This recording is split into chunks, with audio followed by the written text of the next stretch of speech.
చిరంజీవి కేవలం నటుడిగా మాత్రమే కాకుండా ఎంతో మంది పేద ప్రజలకు ఎన్నో సేవలను అందించి కూడా జనాల్లో మంచి గుర్తింపును సంపాదించుకున్నాడు.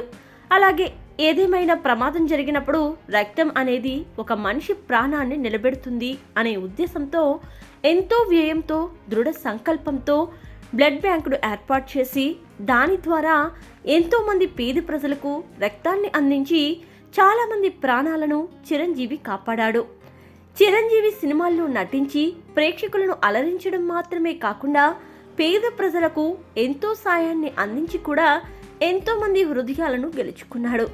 గొప్ప నటుడిగా అద్భుతమైన వ్యక్తిత్వం గల మనిషిగా జీవితాన్ని కొనసాగిస్తున్న చిరంజీవికి ఓ అరుదైన పురస్కారం మరికొన్ని రోజుల్లో అందబోతున్నట్లు తెలుస్తోంది. జనవరి 26న గణతంత్ర దినోత్సవం సందర్భంగా ప్రకటించబోతున్న పౌర పురస్కారాల్లో చిరంజీవిని పద్మ విభూషణ్తో కేంద్ర ప్రభుత్వం సత్కరించే అవకాశం ఉన్నట్లు తెలుస్తోంది. దీనిపై సోషల్ మీడియాలో వార్తలు వస్తున్నాయి. ఈ సంవత్సరం పద్మ అవార్డుల జాబితాలో చిరంజీవి పేరున్నట్లు ఢిల్లీ నుంచి సమాచారం వచ్చిందట.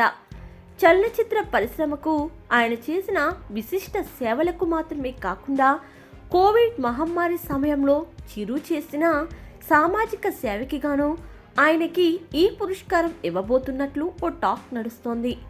కోవిడ్ బారిన పడిన బాధితులను రక్షించడానికి అప్పట్లో చిరంజీవి ఓ ఫండ్ ఏర్పాటు చేశారు. అంతేకాకుండా ప్రజలకు క్లిష్టమైన వైద్య సదుపాయాలను అందించడానికి అంబులెన్స్ సేవలను కూడా ప్రారంభించారు. ఇక చిరంజీవి బ్లడ్ బ్యాంక్ కూడా చాలా మందిని ఆదుకుంది.